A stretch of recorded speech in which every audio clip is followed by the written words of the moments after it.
Sacou? Saquei. Então bora. Estamos aqui de novo. Bom dia, boa tarde, boa noite. Sakai vs Brasil. Estamos aqui, parte 2, com Éder, o nosso professor, químico, orientador, psicanalista, podcaster, de tudo um pouco. Tudo um pouco. Neste domingo de manhã. Voltamos para mais um, galerinha.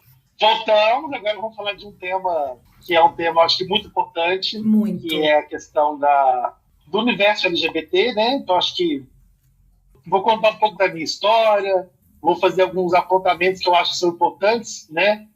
Mas é um tema que é sempre atual. Acho que é um tema que nunca vai se esgotar numa sessão de podcast. Acho que daqui pode se abrir para outros tópicos, né? É uma questão em aberto, tá sempre assim.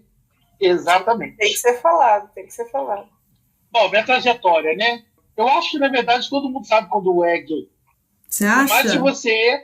Eu acho. Por mais que você possa, às vezes, não entender porque você recebe da mídia, às vezes até dos seus próprios pais, parentes, né? Informações, assim, contraditórias ou conflitantes, né? Você pode tentar até negar não ser aquilo, né? Ou o que acontece muito, né? Das pessoas falarem assim, meu Deus, onde que eu estou errado? Quando a gente é menor, né? Mas eu acho que, no fundo, a gente sempre tem um vislumbre de que a gente seja, e eu acho que nos tempos atuais, né, com toda essa questão de formação, eu acho que uma palavra importante que a gente tem que usar aqui é representatividade. Com certeza. Então, eu acho que nos dias atuais nós temos muitas figuras. Quisera se antigamente a gente tivesse, por exemplo, uma Pablo Vittar, uma Glória Groove, né? As crianças hoje em dia assistem a Pablo Vittar, assistem a Glória Groove, né? Ludmilla, entre outras pessoas, né? Então, ou seja, a representatividade aumentou muito. Isso ajuda muito, né? Porque na minha época, né? Como eu falei no episódio passado, eu tenho 38 anos, mas assim, na minha época, falar em LGBT, naquela época eu acho que era até GLS, né? GLS, eu lembro dessa gíria, hein? Sou dessa época GLS também. Simpatizante, né? Sim, simpatizante. A gente tinha o estereótipo do gay caricato, né? Aquele gay do Zorra Total, aquele gay que eu lembro que tinha um quadro famoso do Zorra Total, né? O seu peru, né? E ele falava assim, onde foi que eu errei? Sabe? Uma coisa mais ou menos desse tipo. Então, eu acho que a gente foi caminhando, ainda precisa muito debate ainda, né? Mas eu acho que a gente foi caminhando muito para que figuras como essas que eu citei aqui, né, pudessem ser crescerem, né, no meio artístico, por exemplo, e serem figuras de representatividade, tá? Eu acho assim que a minha história até que é um pouco meio clichê do universo LGBT, né? Porque assim, o que pega muito para muitos LGBTs é a seguinte questão, né? Eu dependo do meu pai, da minha mãe, da minha família. Então, ou seja, muitos deles, por exemplo, só vão conseguir se, né, dizer, olhar no espelho e dizer assim, olha, eu sou gay, vou viver minha sexualidade, né? Ou no caso dos trans, né? A questão de gênero, né? Quando eu conseguir a minha liberdade financeira. Sim. Liberdade financeira, e eu acho que isso é uma coisa que é recorrente ainda, né?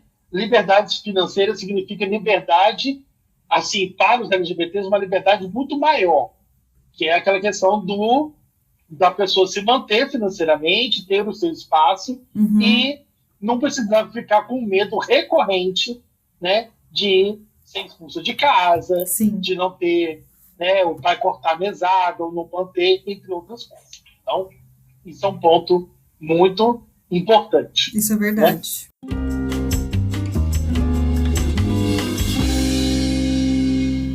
A minha história, eu atravessei minha adolescência, fui para a universidade.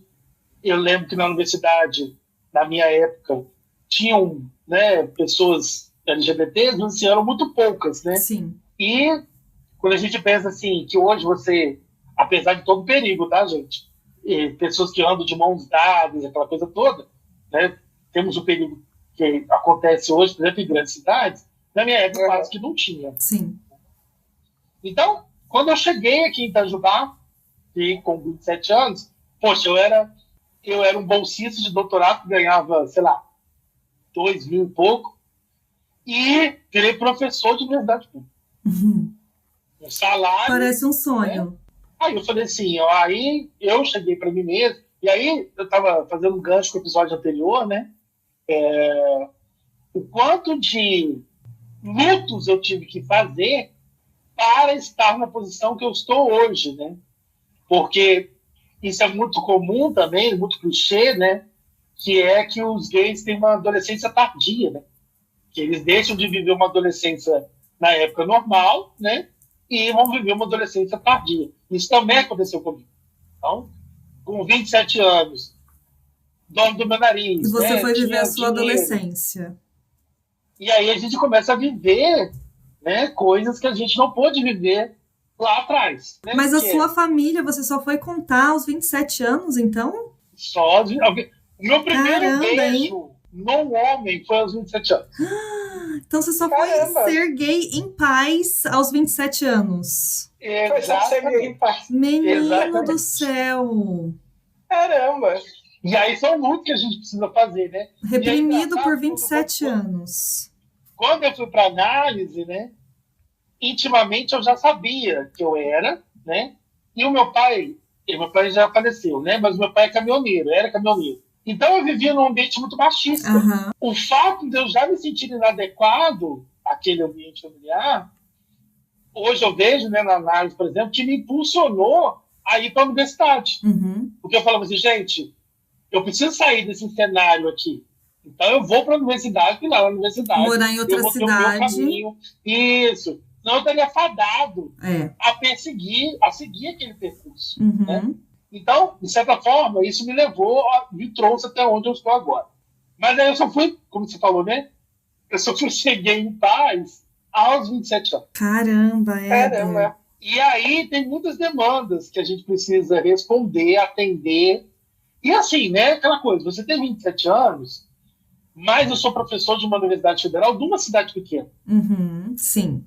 Então, tem toda uma questão que eu tive que aprender a lidar, né? Porque, de certa forma, cidade pequena não terror por causa disso, né? Eu falo assim, por exemplo, vai tirar um cadastro. Aí, por exemplo, eu fui lá nas lojas X, lá comprar móvel. Uhum. Se você falar que é professor de universidade federal, na hora ele abre o crediário para você. É. Então, ou seja, tem uma cultura, né, que as pessoas alimentam em cidade pequena, que é, nossa, ele é professor da Universidade Federal. Então é meio como se a gente também se sentisse em cima de um holofote, Uhum. que é, nossa, o professor da Universidade Federal é gay e está beijando uma pessoa lá no bar cultural. Aham, no DA. Foi no DA beijar os alunos. É. E a Unifei é um lugar, pelo menos era na minha época, um lugar machista, né? E escroto, Continua né? um lugar machista. Apesar da gente ter iniciativas muito boas hoje, por exemplo, nós temos agora na universidade, temos um coletivo chamado Amante Queer, Uhum. né? Que é um coletivo que vem discutindo essas questões de gênero e sexualidade. Nós ainda temos essas coisas assim, né? Esses traços que vão sendo carregados aí pela história. Então, ser gay com 27 anos, nunca tinha beijado um homem, aquela coisa toda foi uma aventura. Imagino. Então eu tinha uma vida que era, eu agora sou um professor, ou seja, eu tenho que profissionalmente, eu preciso me estabelecer, mas ao mesmo tempo eu precisava viver um lado pessoal. Claro.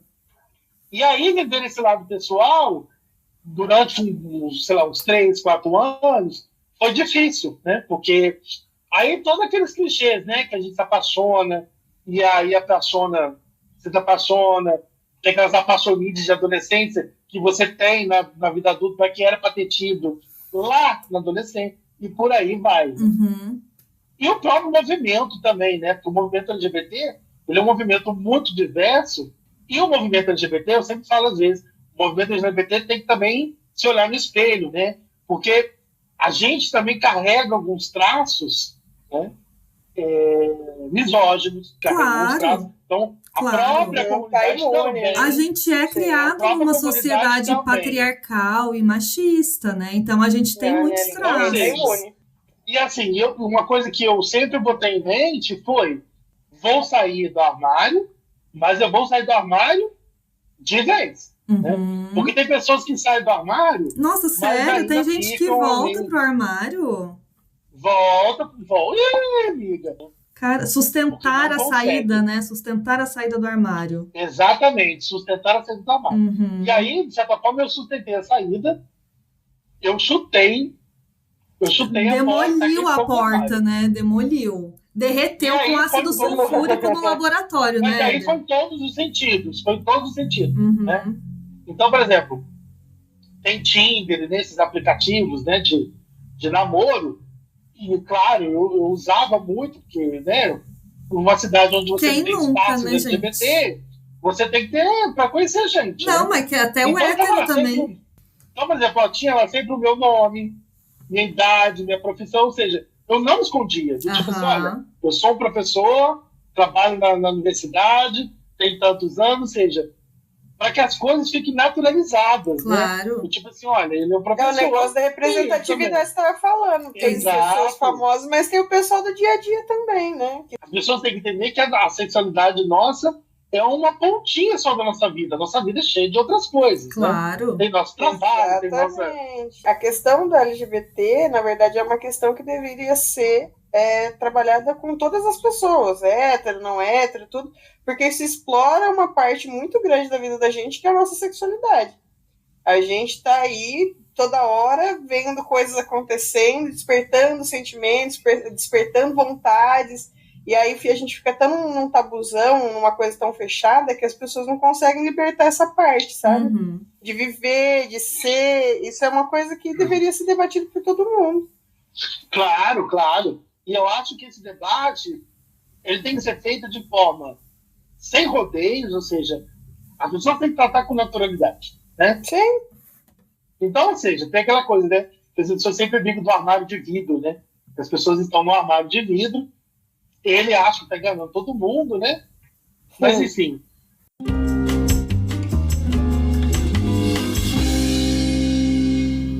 No meu caso, eu fui um caminho meio que contrário, né? Qual foi o caminho contrário? A Bia deve conhecer, né? A Denise. Claro, um beijo para a Denise. Será que a Denise conhece o podcast? Eu amo a Denise. Eu vou mandar para ela o link. Ela é perfeita. Então a Denise, ela chega a ser até engraçado, né?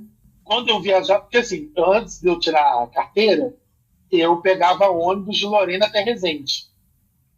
E aí ela me deixava na rodoviária de Lorena e eu... Você é de Resende, né? Sou de Resende. E aí, durante o trajeto, a Denise sempre falava assim comigo assim. E eu, aquela coisa, sustentando. E aí, ela falava comigo assim, no dia que você acordar, assim, falou assim, eu joguei... Você me conta? Assim, super... Perfeita. Falava, conto, né? E foi muito engraçado, porque foi a primeira pessoa com quem eu contei, de fato, todas as letras assim, foi ela.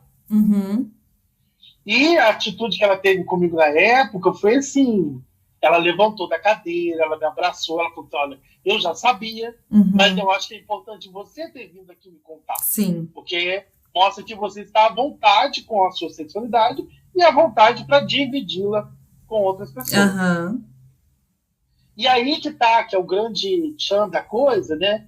Que a gente, né? Isso aí eu sempre falo muito, hoje eu falo muito, mas que assim, as pessoas sabem mais de você do que você mesmo. No sentido de que, poxa, se uma pessoa te fala que você é gay, a pessoa acho que pode chegar para você, claro, escolher o jeito certo, né, de falar, e falar, se você for gay ou não, tá tudo certo, porque isso é natural. Claro, e aí a gente vai criando um monstro interno que é, meu Deus, eu conheço a pessoa, mas eu não sei como vai ser a reação da pessoa.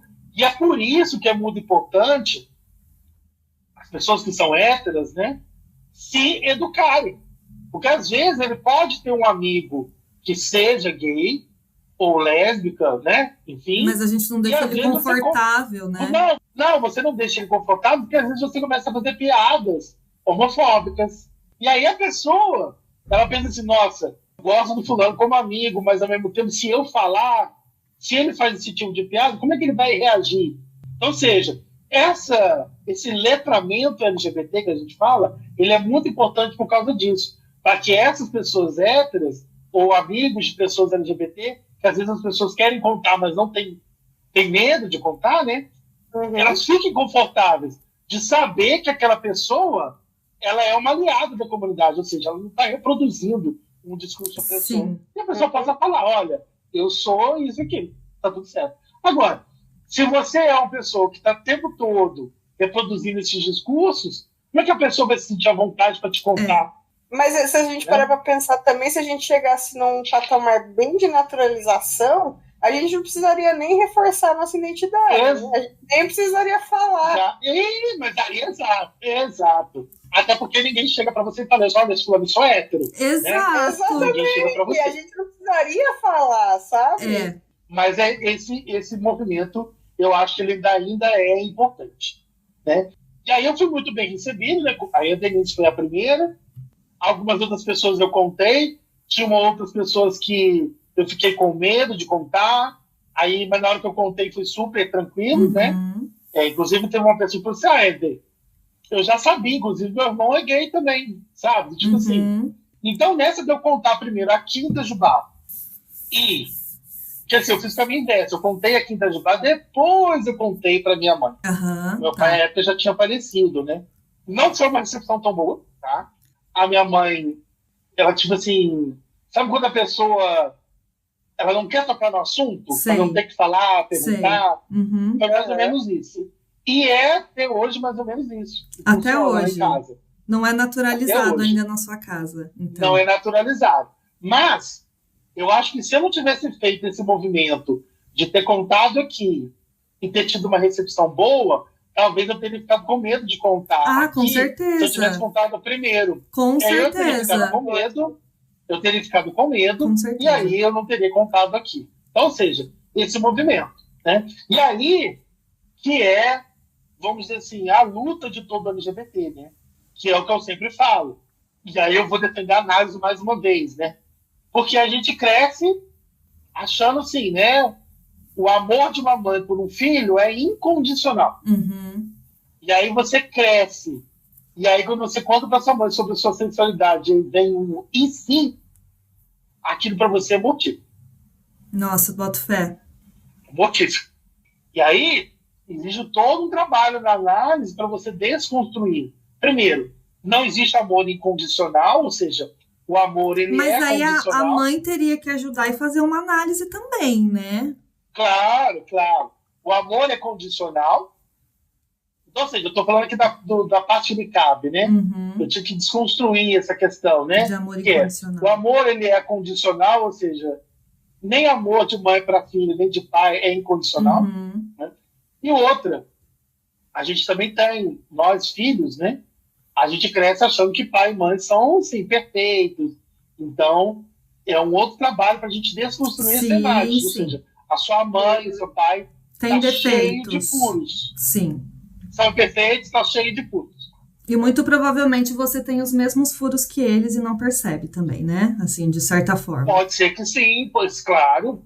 E aí é uma luta para a gente poder aprender. E para a pessoa que não consegue, a pessoa que não tem vamos dizer assim, um arcabouço simbólico, é difícil para o LGBT lidar com isso. Claro. Lidar com a rejeição nesse nível, né, de pai, mãe, é muito difícil. Então, a pessoa ela lida com essa questão de uma forma, alguns jogam para debaixo do tapete, outros vão produzir sintomas, né, que é depressão, vão produzir uma série de outras coisas, né? Aí a saúde mental dos LGBTs é também um tópico importantíssimo, né, por conta de toda essa questão de suporte ao LGBT. Mas, Éder, sabe o que eu pensei agora? Que você falando isso, eu pensei que quando eu tive problemas com saúde mental, por exemplo, acho assim, não estou comparando, mas também é tabuzão nas famílias e muita gente joga embaixo do tapete também, sabe? Aconteceu Não, na claro. minha família, que é super pra frentex, assim, sabe? Claro, É mimimi, sabe? Então, assim, é um problema isso também. Aí você imagina, LGBT e saúde mental juntos na mesma pessoa, no mesmo ambiente, né? Porque é aquela coisa, né? E aí a coisa fica ainda mais cruel, porque muitos pais, né, falam assim, né? Tá tudo certo você ser, mas aqui em casa. Lá fora, para sua avó, você não precisa ser, você tem que se controlar. Ninguém tem nada a ver E com isso é um isso. tiro de, e isso é um tiro de morte. Eu sempre falo, quando eu vou falar sobre essa temática de LGBT, assim, o LGBT, ele pode sofrer o preconceito que for na rua. Mas se ele sofreu preconceito na rua e voltar para casa e for acolhido, aquilo para ele já é um bálsamo restaurador imenso. Claro. Agora, o LGBT que sofre o preconceito na rua, mas não tem como voltar para casa para pedir acolhimento, aquilo para o LGBT ele é mortífero. Com certeza, com certeza. Uma coisa é a sua Porque, própria assim, família, né, te dar as costas, né? E aí é muito difícil, e aí precisa de muito apoio também, porque o pai do LGBT, o pai e mãe do LGBT, ele tem que ser pai e mãe 2 vezes. Sim. Por que ele tem que ser 2 vezes? Primeiro, ele tem que acolher o filho. E segundo, se ele ouvir uma piada homofóbica na rua, ele vai ter que contrariar a pessoa, ele vai ter que falar, não, fulano, isso aqui tá errado, porque eu tenho um filho gay em casa. Então, ou seja, o que o pai do LGBT sofre também, nesse sentido, é, com o filho, às vezes é tranquilo, mas ele não tem força para encarar a sociedade. Certo. Porque ele vai ter que ter essa força para encarar a É sociedade. o ponto de vista, né? Uma E outra aí- perspectiva, né? A perspectiva dos pais. E aí você vai ouvir comentários desse tipo, né? Tipo, ó, tá tudo certo você ser gay aqui em casa, mas lá fora, sua avó precisa saber, fulano precisa saber, porque ele não vai ter essa demanda, ele não vai ter habilidade. E também tem a questão, né, que aí é muito recorrente a gente ouvir isso também, né, que são pais e mães que acham que falharam em alguma coisa, né? Ou seja, ele acha que o filho ser gay ou a filha ser lésbica, né, seja o que for, foi uma falha na criação. Sim, mas eu acho que isso existe em outras áreas da vida também, né? Sei lá, um filho que não tem comprometimento no trabalho, por exemplo, sabe? Que não quer saber de porra nenhuma. Eu acho que os pais se culpam também, né? Em alguns casos. Amiga, mas olha, eu tô pra te falar que tem muito pai que às vezes prefere ter um filho, às vezes, com problema de droga do que ter um filho LGBT. Não, o pior de tudo é que a gente escuta isso, né? Todo mundo na vida já ouviu essa frase ridícula. Porque eles falam, porque drogas eu posso internar ele vai se recuperar, mas e o cara ser gay? Ou seja, é um trabalho muito mais, é uma homofobia, ela está muito mais enraizada. E aí a homofobia, ela é apenas um dos tentáculos do machismo. Com certeza, claro, claro. Então, às vezes a mãe, por exemplo, às vezes é homofóbica, porque tem toda a questão do patriarcado, Exato. Né? E aí a mãe tem que entregar um filho que é macho, e entre outras coisas. Então, por exemplo, eu sempre falo que eu sou pró-feminista, porque eu acho que a luta feminista é importante, porque enquanto existe o machismo, vai existir vários tentáculos. E um dos tentáculos do machismo é a homofobia. Com certeza, concordo plenamente.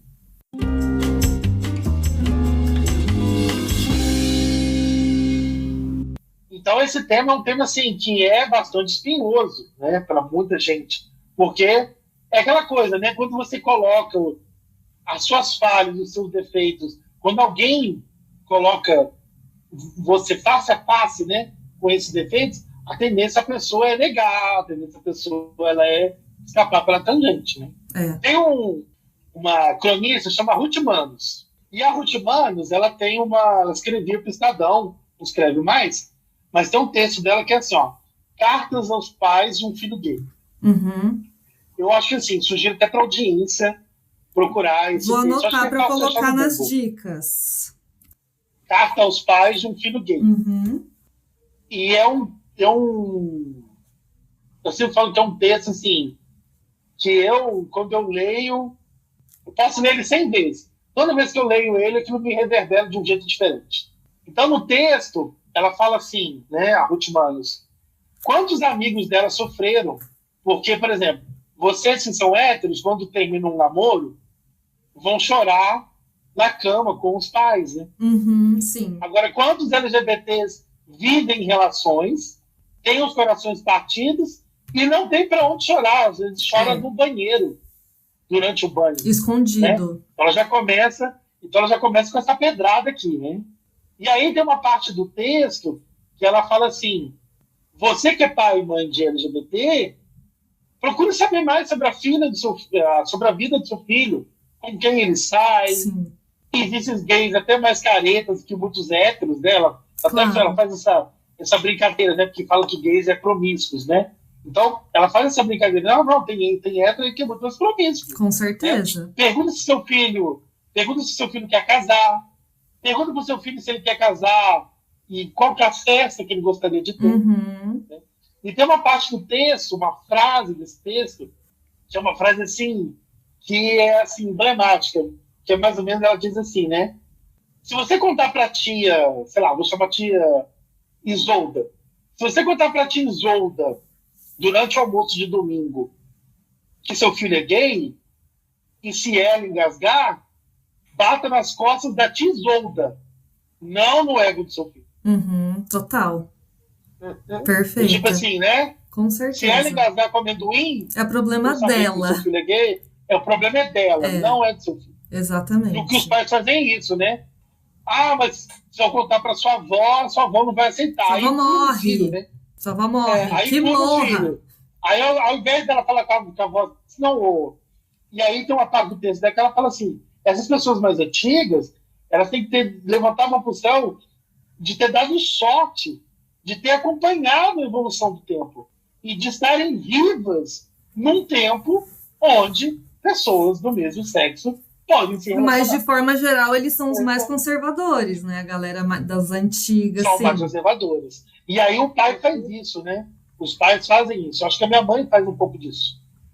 Que é, com você eu faço uma vista grossa, mas com jogo embaixo do tapete.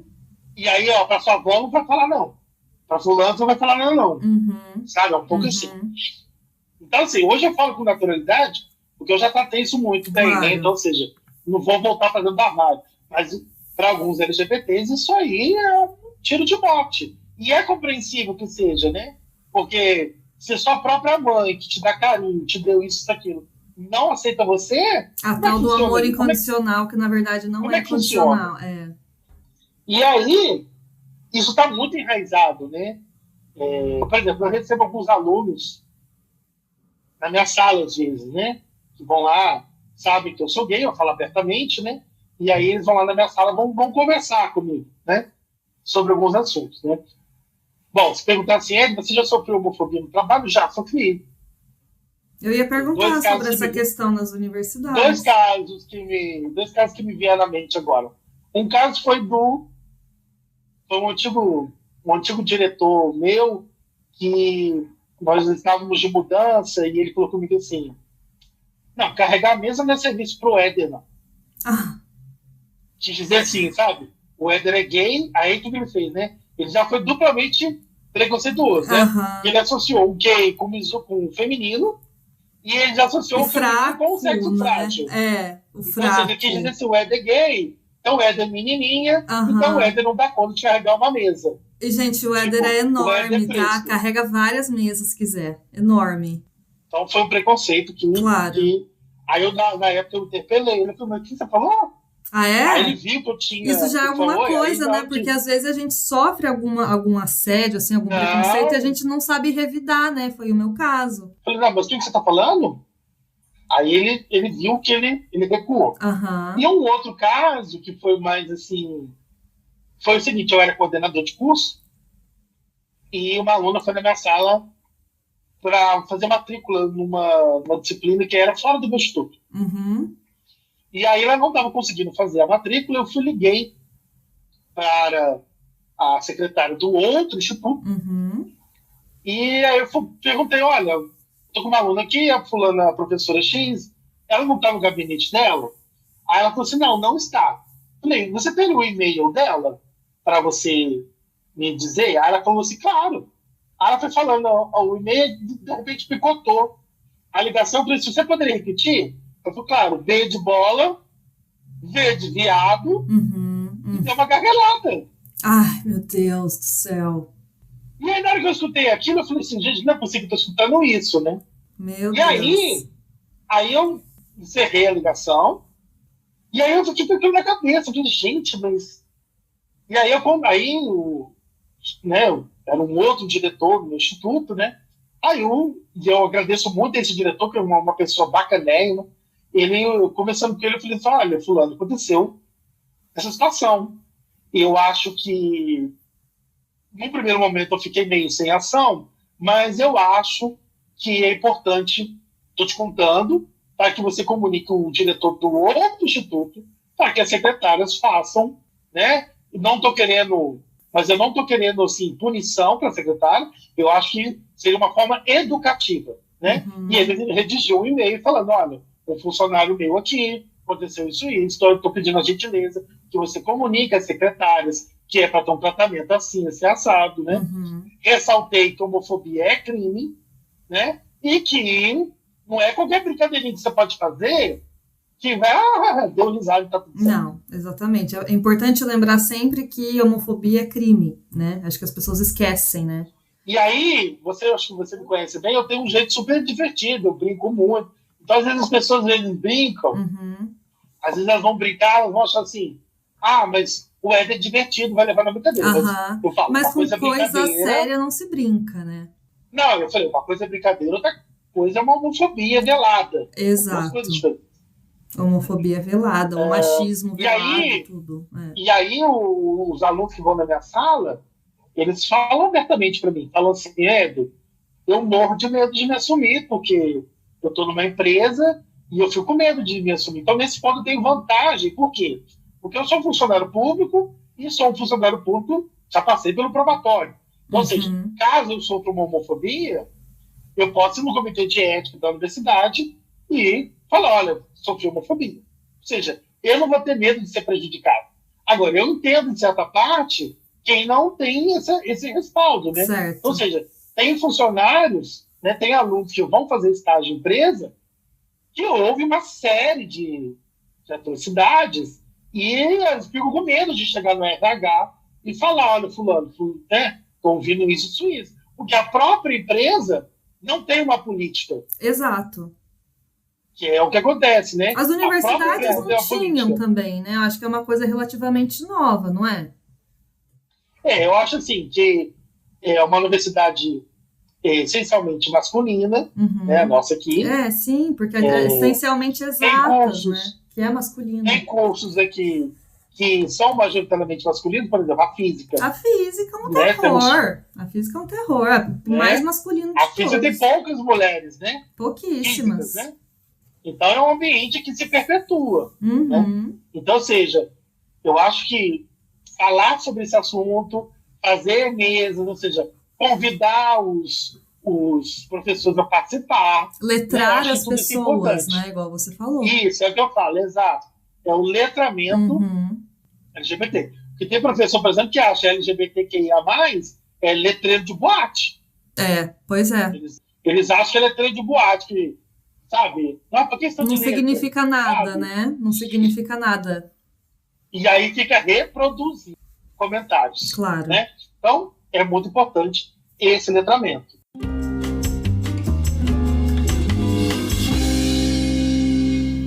Isso faz parte, de certa forma, de desmoronar o sistema que a gente estava falando, né? De moldar ele. Sim. Né? Faz muito parte disso, né? Que a gente falou no outro episódio. Mas, assim, desmontar o sistema, mas aí eu acho que desmontar o sistema, nesse caso, envolve um esforço maior. Por quê?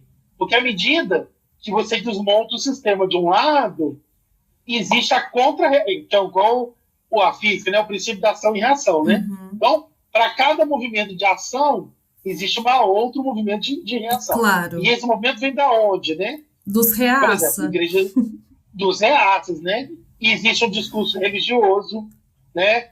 Que impregna, né? Então, e aí quando eu falo discurso religioso, eu tô pegando, assim, todas as vertentes, né? Cristianismo, o evangelho. Claro. Né? Então, ou seja, às vezes a gente precisa combater na raiz do problema. Uhum. Mas a sociedade como um todo, ela ainda está muito atrasada. Eu acho que a gente aqui no Brasil tem que tomar muito cuidado, senão a gente vai caminhar para uma teocracia. Eu até brigo assim, né?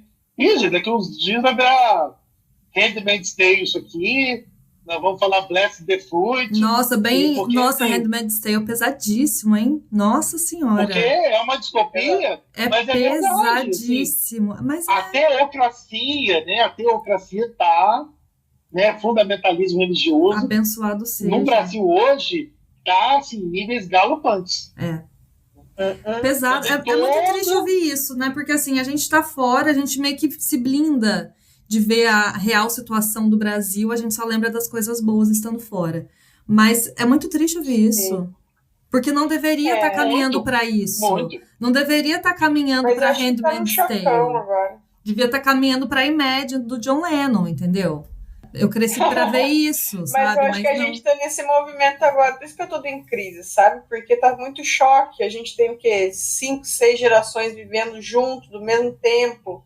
É muito complicado, é muito complexo, todos os pensamentos, as vivências diferentes convivendo no mesmo tempo, entendeu? E eu acho que é muito importante, por exemplo, que a gente comece a ter grupos de resistência dentro desses grandes grupos, né? Então, por exemplo, vou pegar aqui uma figura que vem na cabeça. Por exemplo, tem o Padre Júlio, né, Lancelotti, aqui no Brasil, né? Que ele tem toda com esse pessoal trans, travestis que moram debaixo da rua, né? Então tem toda uma política de acolhimento. Tem o pastor Henrique Vieira, que é dentro da igreja evangélica. É o que cantou com o Emicida, não é? Agora ele é deputado ou isso, ou seja, ele é um deputado da bancada evangélica, mas é um deputado da bancada evangélica que também é a favor dos LGBTs. É preciso que a gente crie esses pontos de resistência para que, senão, o sistema vai estar todo dominado. Tem uma música que fala existir para resistir, é bem isso. A gente tem que existir, tem que ocupar os espaços como um professor universitário e tudo mais, entendeu? Tem que mostrar. Mas assim, é verdade. Como mulher, né, mas, também. Assim, mas às vezes é exaustivo. Sim. Você que cansa, porque às vezes a gente tá falando e às vezes é refratário. A coisa não vai para frente. A gente pega uma Angela Davis, pessoas que estão aí já na luta também há 40, 50 anos, a gente está começando agora. É verdade. Então o negócio já vem mais de tempo ainda. A resiliência significa exatamente isso, a resiliência, né? Persistir, né? Não desistir. Importante até falar da Angela Davis, né? Porque, por exemplo, existe também a interseccionalidade, né? Que é dentro da comunidade LGBT, nós temos os privilegiados. Que são quem? Os gays, héteros, branco, padrão. Sim. Né? Quando você tem as trans e travestis pretas, dentro desse recorte, a coisa fica pior ainda. Então, ou seja, são várias pautas se sobrepondo aí, né? Que é a pauta do racismo, a pauta de gênero, a pauta de sexualidade, tem toda a questão capitalista, ou seja... A parte social também, né? Em qual parte da pirâmide você está, né? O sistema capitalista joga essas pessoas para vamos dizer assim, para um submundo, né? E aí tem toda essa questão. Então, ou seja, é um trabalho difícil, né? É um trabalho que demanda muito da gente, principalmente essa questão de letramento, né? E aí a gente vê também que esse letramento, por exemplo, ele já era para estar acontecendo nas escolas. Falar dessas pautas, por exemplo, em sala de aula, né?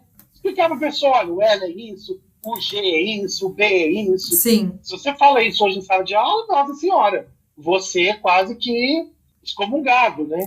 Não, com certeza. A gente vê muito isso, né? A gente vê muito isso. Isso é um absurdo, né? Essa coisa de educação sexual. Que... Não querem educação sexual nas escolas, por exemplo, né? Porque, nossa, meu filho vai fazer as coisas, né? Tipo, gente, pelo amor de Deus. É que o pensamento é muito pequeno ainda, né? Acho que só por você falar uma sigla, você vai converter alguém. Exato. Entendeu? Nossa.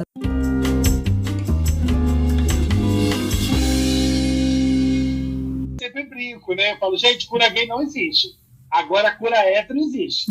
Dependendo do hétero, você deu 3 tequilas, tá tudo certo. Já é a cura hétero. Eu concordo muito. A cura.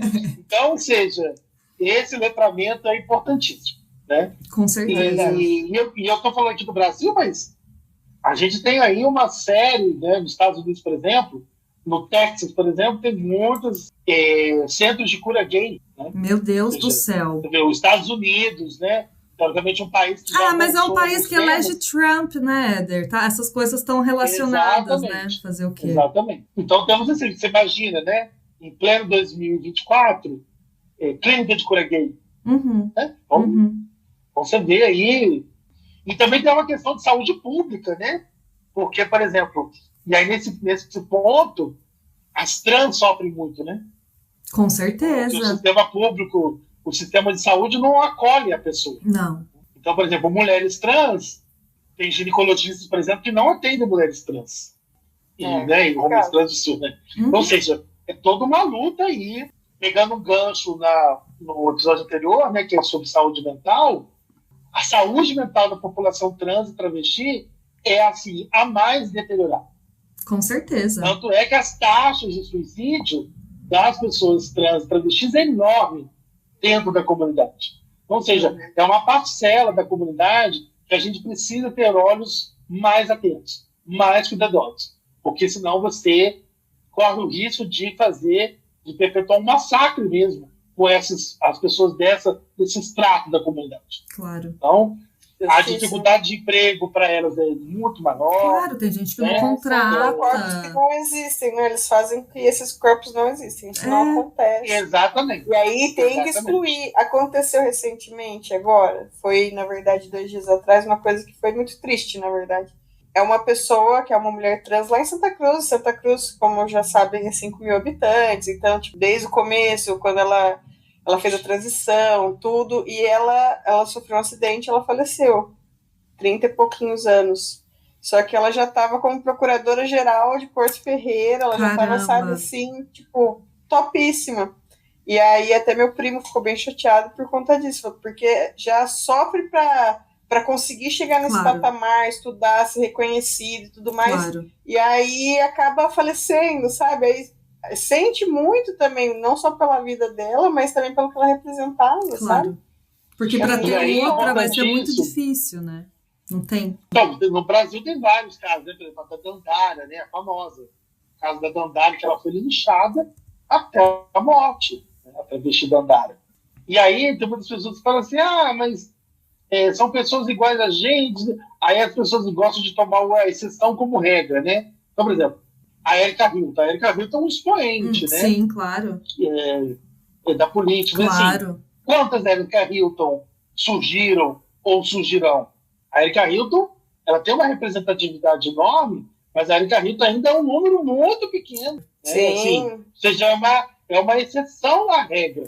Que a regra mesmo é pessoas trans e travestis não têm acesso à saúde, à educação, são mais marginalizadas, entre outras coisas. Perfeito. Então, é um tema de suma importância. Eu acho que falar sobre isso, tanto na universidade quanto nas escolas, talvez seja o caminho mais, vamos dizer assim, o caminho que a gente consiga alcançar mais. E a televisão, outras mídias, também tem que ter essa responsabilidade, né? Sim. Inclusive, regulação das mídias envolve tudo isso, né? Seja discursos de ódio. Com certeza. Né? Isso é muito importante hoje em dia, né? Controlar. Porque é ali onde está tudo acontecendo, né? Então, assim, sou um defensor da causa, sei dos meus privilégios, né? Eu sou cis, sou branco, sou funcionário público, então, ou seja, sei dos meus privilégios, mas eu acho assim que quanto mais pessoas reconhecerem os seus privilégios e lutarem, né, pelos estratos, né, mais prejudicados, eu acho que a comunidade como todo ganha. Igual você falou dos seus privilégios, eu acho que tem que usar esse seu lugar para falar sobre isso mesmo, porque as pessoas ouvem o que você fala, porque você é um professor universitário, doutor chiquérrimo, entendeu? Então, essa que é a importância da coisa, né? Porque, assim, existe porque as pessoas pensam assim, né?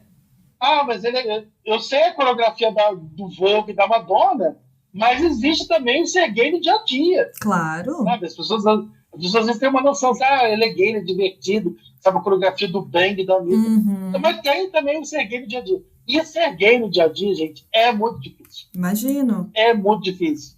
É muito difícil você viver, quando você pensa assim, né? Você não conseguir viver com 100% da sua... Né? Você não conseguir ser quem você é na sua quase totalidade, né? Isso é muito, assim, frustrante. Sim. É uma castração assim, violenta com a pessoa, né? Castração. Você não puder ser quem você é, ficar com medo de usar certas coisas, ficar com medo de andar. Pisar em ovos sempre, né? Isso, pisar em ovos sempre. Então, isso é uma causa que eu sempre vou defender. Com certeza. Né? Reconhecendo meus privilégios e sempre defendendo a causa. Com certeza. Perfeito. E precisamos falar sobre isso mesmo, porque homofobia é crime, racismo é crime, machismo é crime, então... mas tudo hoje, nossa, não pode mais brincar. Não, com coisa séria não se brinca, entendeu? Vai brincar com coisa leve, não vai brincar com coisa séria que pode ofender alguém, porque é crime mesmo, entendeu? Tá ali escrito em algum lugar. Então, sabe? Exato. Demorou tanto tempo pra gente conseguir, agora respeita, né? Pelo amor de Deus. É o mínimo respeito. Exatamente. Mas, tá difícil, atualmente tá difícil até o respeito, viu? Pra gente avançar algumas... Porque, assim, tem gente na comunidade, né, que a vida dela não tá pra... literalmente, ela não existe, ela sobrevive. Nossa, isso existe muito no Brasil, principalmente, né? A luta diária de muitos LGBTs no Brasil hoje é de sobreviver. É de não ter... É de andar numa esquina sem medo, é de poder... andar na Paulista de direito humano, né? Estamos falando de direitos humanos que não chegam a determinadas classes da sociedade, né? Determinados grupos sociais. Não chega. Direito humano, a gente não está pedindo muita coisa, né? É direito humano. É respeito, né? Não é um bicho de 7 cabeças, né? Mas, sei lá, as pessoas... não pensam dessa forma. É o negócio do sistema como um todo, né? Como foi trabalhado até hoje. Mas eu acho que a gente está no caminho. Pelo menos debater sobre essas coisas já pelo menos traz uma luz, sabe? Com certeza. Claro. Porque, querendo ou não, a gente reproduz mesmo, né? Com certeza. A gente cresceu em sociedade racismo, homofóbica e sexista, né? A gente foi criado por pessoas assim, que foram criadas por pessoas assim. Então, é uma coisa muito complicada, né? O que a gente tem que fazer é mudar isso agora e não criar pessoas assim, né? Eu tenho um livro que eu ainda não li, mas chama assim, Como Criar um Antirracista, entendeu? Porque, assim, um manual. Porque a gente foi criado num mundo racista, machista, homofóbico. Então, assim, a gente reproduz coisas que a gente já falou aqui, a gente reproduz sem nem perceber. Então, pelo menos perceber já é alguma coisa, né? E não reproduzir. E aí eu gosto de chegar em sala de aula, né? E aí, quando eu estou no primeiro dia de aula, eu falo, olha, eu sou gay, sou professor. Aí alguns falam assim, mas você vai falar que você é gay? Pra que isso? Eu gosto de falar que eu sou gay, por quê? Porque se tiver algum gay LGBT na plateia, ele vai saber olhar para mim e falar assim, olha... E eu falo com eles, eu falo, vocês podem e devem ocupar todos os espaços que vocês têm direito. Com certeza. Então, não deixem algum discurso te encaixotar, te menosprezar ou te diminuir. Então, vocês podem e devem ocupar os seus espaços. Seja como professor, seja como estudante de pós-graduação, seja o que for. É importante que você ocupe esses espaços. Maravilhoso. Falou tudo. Falou tudo.